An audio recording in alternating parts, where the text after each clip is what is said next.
Now today's topic is electrochemistry. Electrochemistry की series में हमें डिफरेंट टाइप्स के टॉपिक्स पढ़ने हैं, तो हम सारे टॉपिक इसी सीरीज में कंप्लीट करेंगे वन बाय वन। तो इसमें जो हमें टॉपिक्स पढ़ने हैं वो है electrochemical, cell and electrolytic cell, weak and strong electrolytes के बारे में, फिर कंडक्टेंस,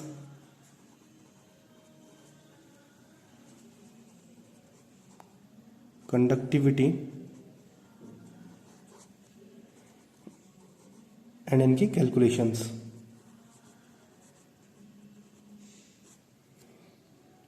नेक्स्ट, कोलार्स लॉ, जिसको कहते हैं law of independent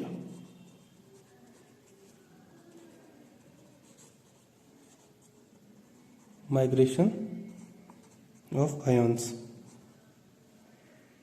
next topic हमारा Faraday's law in law of electrolysis, law of electrolysis. Next है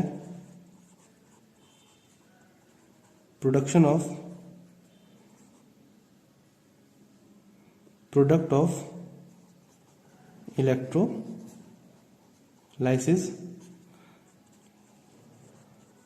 देन बैटरी भी टू टाइप की, प्राइमरी एंड सेकेंडरी। लास्ट में fuel cell and corrosion.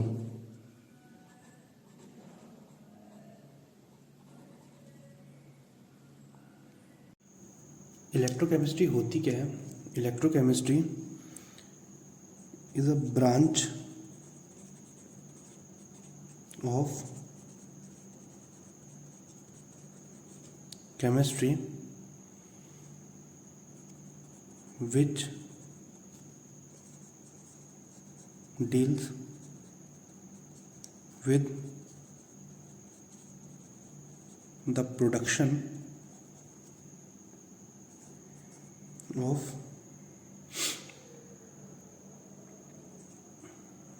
electricity from energy released during spontaneous chemical reaction and then use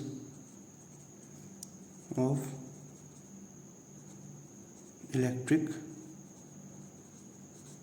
energy to bring about non-spontaneous chemical transformations is called electrochemistry. According to definition electrochemistry होती क्या है? ये branch है chemistry की जिसमें हम study करते हैं प्रोडक्शन ऑफ इलेक्ट्रिसिटी। अब जो प्रोडक्शन होगा इलेक्ट्रिसिटी का वो होगा स्पॉन्टेनियस रिएक्शन से जो एनर्जी रिलीज होगी, और फिर हम उस एनर्जी, जैसे इलेक्ट्रिकल एनर्जी वहाँ से रिलीज़ होती है और हम उससे फिर नॉन स्पॉन्टेनियस रिएक्शन को कैरिड आउट कराते हैं। यानी कि सिंपल सी बात है कि जो एनर्जी प्रोड्यूस होगी नॉन स्पॉन्टेनियस जो एनर्जी प्रोड्यूस होगी स्पॉन्टेनियस रिएक्शन से इलेक्ट्रिकल एनर्जी, फिर हम उसका यूज़ करेंगे नॉन स्पॉन्टेनियस केमिकल रिएक्शंस को कराने के लिए। या हम सिंपल कहें कि इलेक्ट्रिकल एनर्जी का यूज़ करते हैं हम, या इलेक्ट्रिकल एनर्जी को कन्वर्ट करते हैं हम केमिकल एनर्जी में, और केमिकल एनर्जी को कन्वर्ट करते हैं हम इलेक्ट्रिकल एनर्जी में। तो ये होता है इलेक्ट्रोकेमिस्ट्री कि एक एनर्जी को हम दूसरी एनर्जी में कन्वर्ट करते हैं। तो spontaneous reaction and non spontaneous reaction. Spontaneous reaction क्या होती हैं? अगर हम बात करें गिब्स एनर्जी की, इन 11th क्लास थर्मोडाइनमिक्स में एक इक्वेशन थी, delta G is equal to delta H minus T delta S. अब यहाँ पे डेल्टा जी जो है इसे बोलते हैं एंथैल्पी, और डेल्टा एस यानी एस मतलब होता है यहाँ पे एंट्रोपी। डेल्टा लगा है it's mean change in enthalpy या फिर चेंज इन एंट्रोपी, और डेल्टा जी मतलब होता है Gibbs, change in Gibbs energy. तो according to this equation, if delta H is negative then delta G is also negative. अगर डेल्टा एच नेगेटिव हो जाए तो डेल्टा जी भी क्या हो जाएगा? नेगेटिव हो जाएगा। और वो कंडीशन होती है स्पॉन्टेनियस रिएक्शंस की, स्पॉन्टेनियस रिएक्शन की। और अगर डेल्टा जी हमारा पॉजिटिव हो जाए तो इन केस डेल्टा एच भी क्या हो जाएगा? पॉजिटिव हो जाएगा। ये रिएक्शन हमारी नॉन स्पॉन्टेनियस के लिए। तो डेल्टा एच नेगेटिव होगा तो उस टाइम जो रिएक्शन होगी ये होगी आपकी एक्सोथर्मिक, एंड डेल्टा जी या डेल्टा एच जब पॉजिटिव होगा तो ये रिएक्शन होगी हमारी एंडोथर्मिक।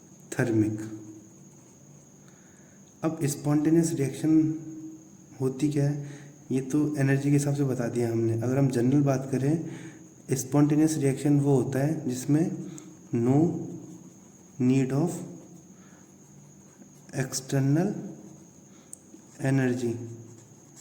ऐसी रिएक्शन जिसको कराने के लिए एक्सटर्नल एनर्जी की आवश्यकता नहीं पड़ती, उन्हें बोलते हैं हम spontaneous reaction. And non spontaneous reaction वो होती है जिन्हें कराने के लिए हमें एक्सटर्नल एनर्जी की नीड होगी। तो जिनको कराने के लिए एक्सटर्नल एनर्जी चाहिए वो होती है नॉन स्पॉन्टेनियस, और जिनको एक्सटर्नल एनर्जी नहीं चाहिए होती वो होती है स्पॉन्टेनियस रिएक्शन।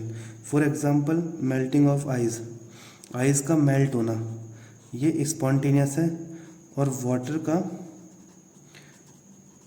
फ्रीज होना ये नॉन स्पॉन्टेनियस है। और सिंपल एक बहुत फेमिलियर रिएक्शन है फोटोसिंथेसिस। फोटोसिंथेसिस जो केमिकल रिएक्शन है ये भी आपकी नॉन स्पॉन्टेनियस होती है, क्योंकि प्लांट जब अपना फूड प्रिपेयर करते हैं तो उन्हें सनलाइट की ज़रूरत पड़ती है, वो एक एनर्जी होती है।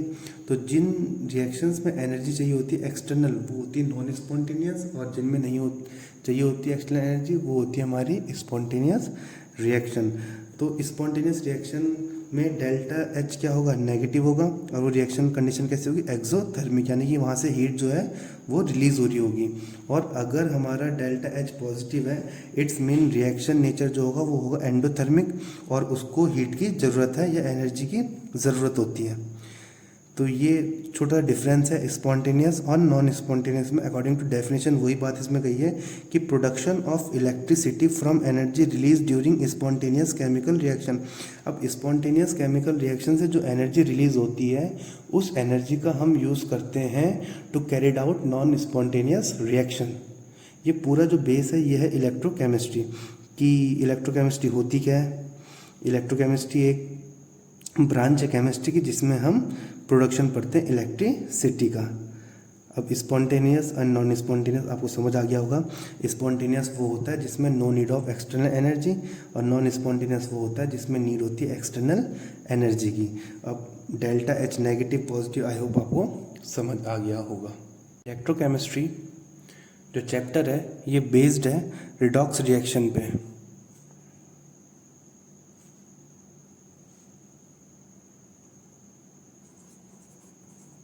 रिडॉक्स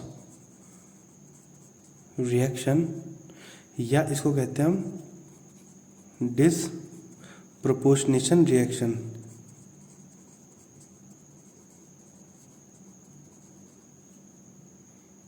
डिसप्रपोर्शनेशन रिएक्शन या रिडॉक्स रिएक्शन होती क्या है? जैसे रिडॉक्स, रेड मतलब होता है रिडक्शन, ऑक्स मतलब होता है ऑक्सीडेशन। तो रिडॉक्स रिएक्शन होती क्या है? ऐसी रिएक्शन जिसमें reduction and oxidation takes place simultaneously, कि ऐसी रिएक्शन जिसमें एक ही समय पर रिडक्शन भी हो जाए और ऑक्सीडेशन भी हो जाए, उन्हें कहते हैं हम रिडॉक्स रिएक्शन या डिसप्रपोर्शनेशन रिएक्शन। बात करते हैं रिडक्शन या ऑक्सीडेशन। ऑक्सीडेशन होता क्या है? ऑक्सीडेशन होता है लॉस ऑफ इलेक्ट्रॉन, इलेक्ट्रॉन का लॉस होना ऑक्सीडेशन कहलाता है। And increasing in oxidation state, ये भी कहलाता है ऑक्सीडेशन। और जिनका ऑक्सीडेशन होता है वो कहलाते हैं रिडक्टेंट और रिड्यूसिंग एजेंट। ऑक्सीडेशन मतलब होता है लॉस ऑफ इलेक्ट्रॉन, जिसका लॉस होगा इलेक्ट्रॉन का उसका ऑक्सीडेशन होगा, जिसका ऑक्सीडेशन स्टेट में इंक्रीजिंग होगा उसका ऑक्सीडेशन होगा, और वो कहलाते हैं रिडक्टेंट या reducing agent. Same reduction, reduction मतलब होता है क्या है? जिसमें गेन ऑफ इलेक्ट्रॉन होगा, gain of electron, decreasing in oxidation state, और ये ऑक्सीडेंट कहलाते हैं, ऑक्सीडेंट और ऑक्सीडाइजिंग एजेंट कहलाएंगे। ये छोटा डिफरेंस है ऑक्सीडेशन एंड रिडक्शन के बीच। फॉर एग्जांपल एक रिएक्शन है zinc 2 positive plus copper give copper 2 positive plus zinc. अगर हम इलेक्ट्रॉन देखें इनके, तो इलेक्ट्रॉन में जिंक के पास होते हैं 30 इलेक्ट्रॉन, यहाँ पे जिंक 2 पॉजिटिव है, इसका मतलब जिंक के पास कितने इलेक्ट्रॉन है? 28 इलेक्ट्रॉन है। और कॉपर के पास यहाँ पे 29 इलेक्ट्रॉन है। यहाँ पे देखें तो कॉपर पॉजिटिव यानी कॉपर कितने इलेक्ट्रॉन बचे? 27 इलेक्ट्रॉन, और जिंक के पास यहाँ पे कितने इलेक्ट्रॉन है? 30 इलेक्ट्रॉन। अब जिंक 2 पॉजिटिव में 28 इलेक्ट्रॉन थे, और प्रोडक्ट साइड में जिंक में कितने इलेक्ट्रॉन है? 30 इलेक्ट्रॉन है। तो यानी कि 28 से इलेक्ट्रॉन कितने हो गए? 30। इसने गेन कराया है इलेक्ट्रॉन का, तो इसका होगा रिडक्शन या ऑक्सीडेशन? इसका होगा रिडक्शन, क्योंकि इसने इलेक्ट्रॉन क्या करा? गेन करा। 28 में से कितने हो गए? 30 हो गए। On the other hand copper के 29 इलेक्ट्रॉन थे रिएक्टेंट में, और प्रोडक्ट में कॉपर 2 पॉजिटिव में देखा गया 27 इलेक्ट्रॉन, तो इसका हुआ ऑक्सीडेशन। ये तो हो गया इलेक्ट्रॉन के आधार पे। अगर हम ऑक्सीडेशन स्टेट के आधार पे देखें, again suppose copper 2 positive plus zinc give zinc 2 positive plus copper. अब इसमें देखते हैं किसका ऑक्सीडेशन हुआ और किसका रिडक्शन हुआ। तो उसके लिए हमें यहाँ पे कॉपर का जो ऑक्सीडेशन स्टेट है वो है +2, और यहाँ पे जो कॉपर का ऑक्सीडेशन स्टेट है ये है 0, क्योंकि सॉलिड स्टेट में मेटल का ऑक्सीडेशन स्टेट क्या होता है? 0। यहाँ पे जिंक सॉलिड स्टेट में, तो इसका ऑक्सीजन स्टेट 0 होगा, और यहाँ पे ये +2 होगा, यानी कि जिंक जो है ये 0 से +2 हो रहा है। 0 से +2 यानी कि इंक्रीजिंग इन ऑक्सीडेशन स्टेट, तो इसका होगा ऑक्सीडेशन। और कॉपर जो है ये आपका +2 से क्या हो रहा है? 0, तो इसका हो रहा है रिडक्शन। तो रिडॉक्स मतलब होता है ऐसी रिएक्शन जिनमें ऑक्सीडेशन भी और रिडक्शन भी क्या हो रहा हो? एक ही समय पे हो रहा हो। आई होप आपको समझ आया होगा इलेक्ट्रॉन के बेस पे भी और ऑक्सीडेशन स्टेट के भी बेस पे। नेक्स्ट वीडियो में हम नेक्स्ट टॉपिक पढ़ेंगे।